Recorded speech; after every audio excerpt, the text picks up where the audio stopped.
that allows you to make as much money as you desire.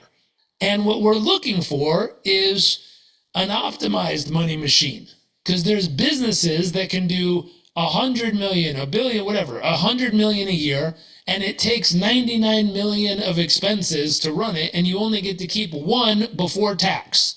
Welcome to Unstoppable Podcast with Harry Sardinas, inspiring conversations with influential millionaires, investors, thought leaders, entrepreneurs who are making a massive difference with their innovative products and services, and sharing the challenges and wisdom of how they sold their first million.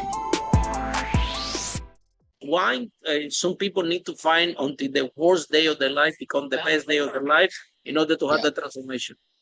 Well, I'll say it in a different way. Can you tell me about your great grandparents? Who were they? I don't know. What did they do? I don't know. How much money did they make? No idea. How many trophies did they get? Don't know. So here's what's happened. My grandma, who's one of the closest people in the whole world to me, just passed away a couple weeks ago. And she... Oh, wow. Sorry to hear that. Thank you. She raised 5 children, went through a very challenging relationship at different points. She was a wonderful woman. She got into business way back in the day when women were secretaries, kind of stuff back then. She did that. And she took her Chamber of Commerce to the #1 in the nation. Oh, wow.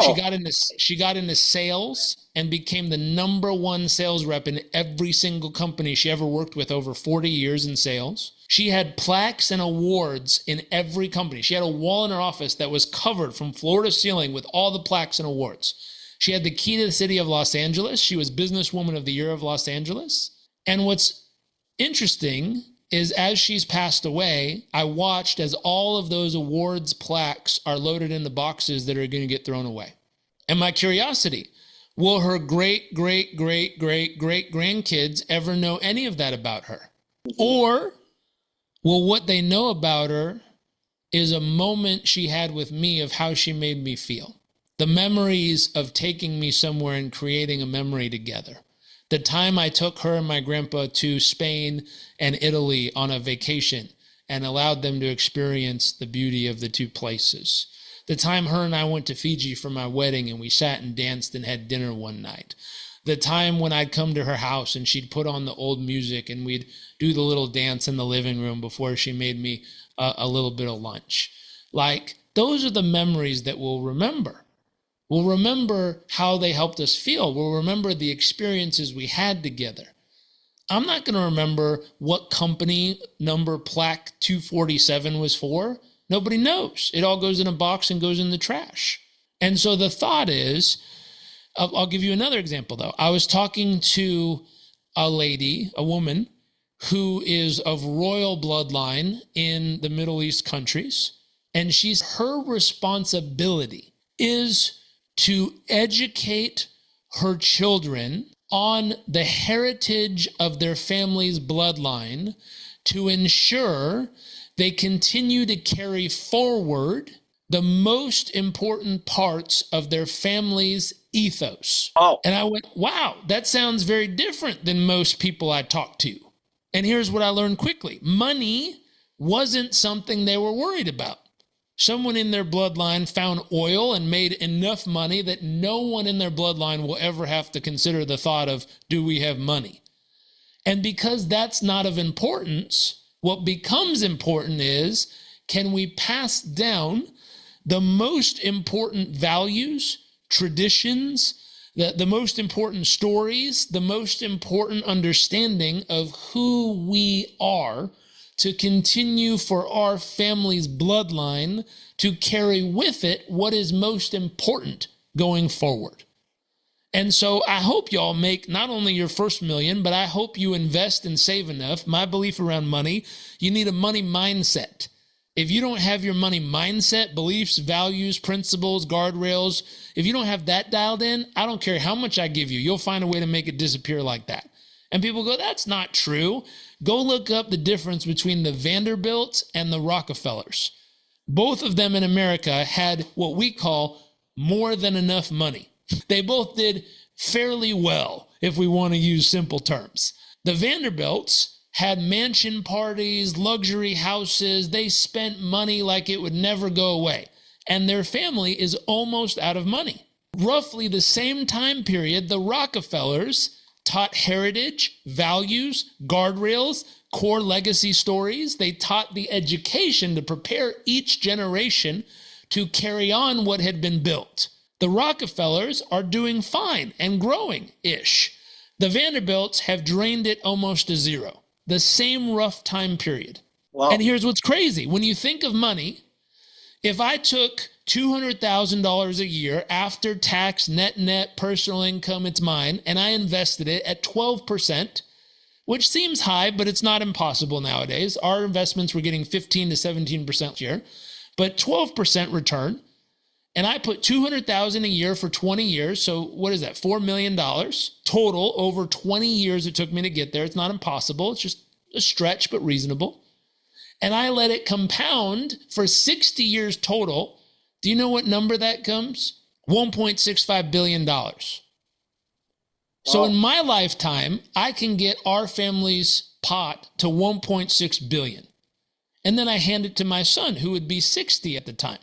And as long as I teach him the ethos, the right family values, the guardrails, the organizing principles of who we are and what we're about, well, if he's 60 and he takes it another 20 years, that's $5 billion, $10 billion, $20 billion. And if he passes it to his child, well, let me ask a different question.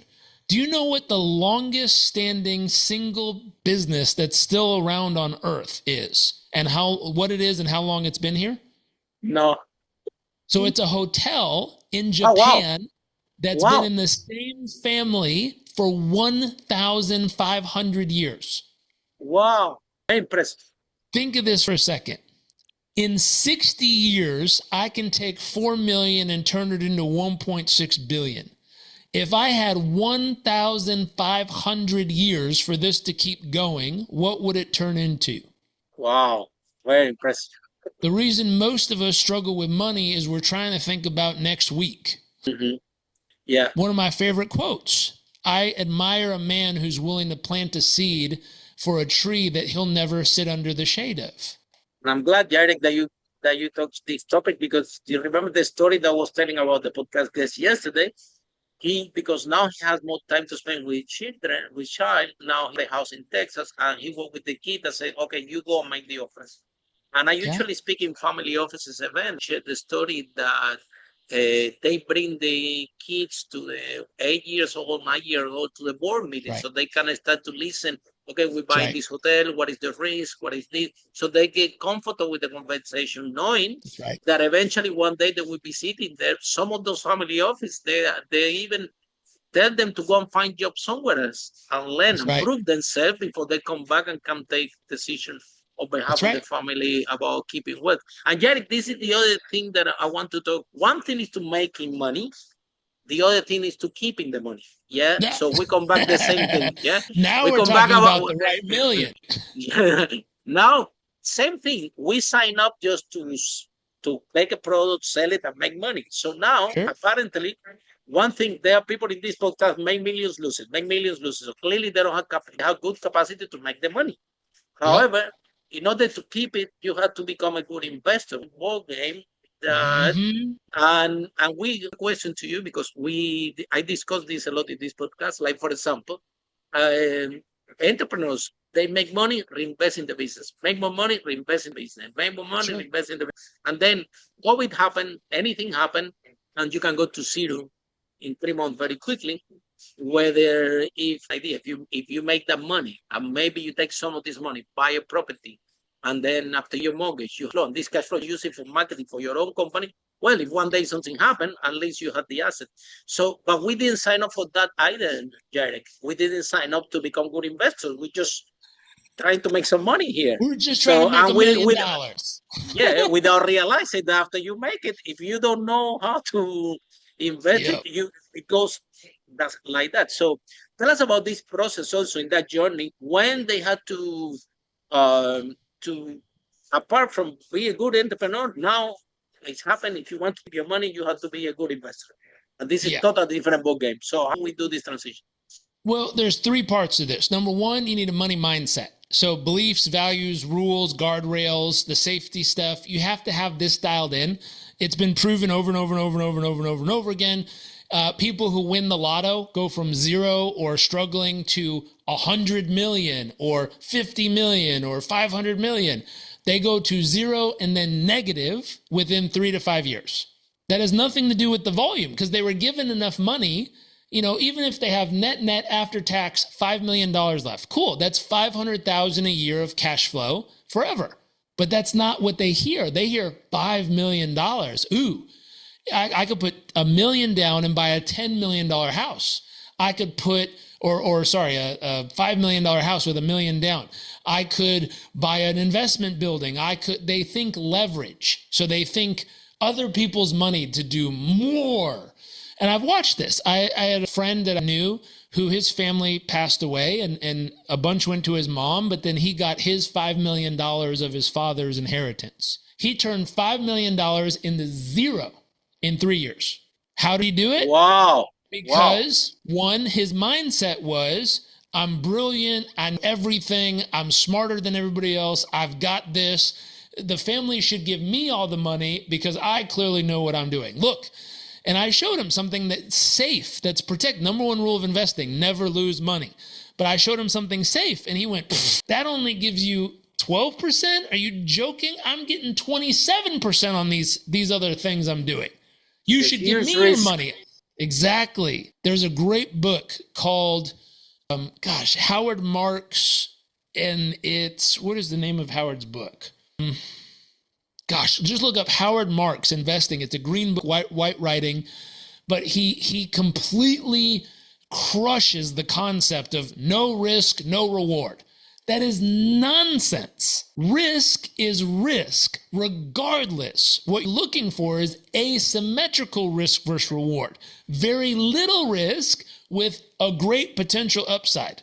And so Howard just completely tears apart risk, no reward, which is what, people tell each other to people who are trying to get rich to convince them to give them their money. That's nonsense. And so Howard Marks has that great part where he just tears that down. And we're looking for asymmetrical risk versus reward. But number one, you got to get the mindset right. Because no matter how much we give you, if you don't have the mindset and system right, you'll just make it disappear. Number two, for most people here, you need a money machine. And so a money machine is the business or the thing you do that allows you to make as much money as you desire. And what we're looking for is an optimized money machine, because there's businesses that can do 100 million, a billion, whatever, 100 million a year, and it takes 99 million of expenses to run it, and you only get to keep one before tax. Follow us for more interviews with world's most influential, audacious entrepreneurs that overcame challenges and adversity, providing you with the blueprint of how they sold their first million so you can grow your business exponentially.